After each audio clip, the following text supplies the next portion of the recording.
We had in our hemisphere a regime operated by an indicted narco trafficker that became a base of operation for virtually every competitor, adversary, and enemy in the world. It was, for Iran, their primary spot of operation in the Western Hemisphere was Venezuela. For Russia, their primary base of operation in the Western Hemisphere, along Cuba and Nicaragua, was Venezuela. In the case of China, China was receiving oil at a huge, about $20 a barrel discount.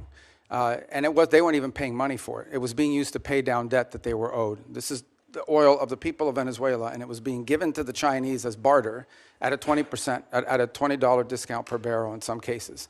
And so you had basically three of our primary opponents in the world operating from our hemisphere from that spot. It was also a place where you had a narco-trafficking regime that openly cooperated with the FARC and the ELN and other drug trafficking organizations using their national territory. It was an enormous strategic risk for the United States, not halfway around the world, not in another continent, but in the hemisphere in which we all live. And it was having dramatic impacts on us, but also on Colombia and on the Caribbean basin and all sorts of other places. It was an untenable situation, and it had to be addressed.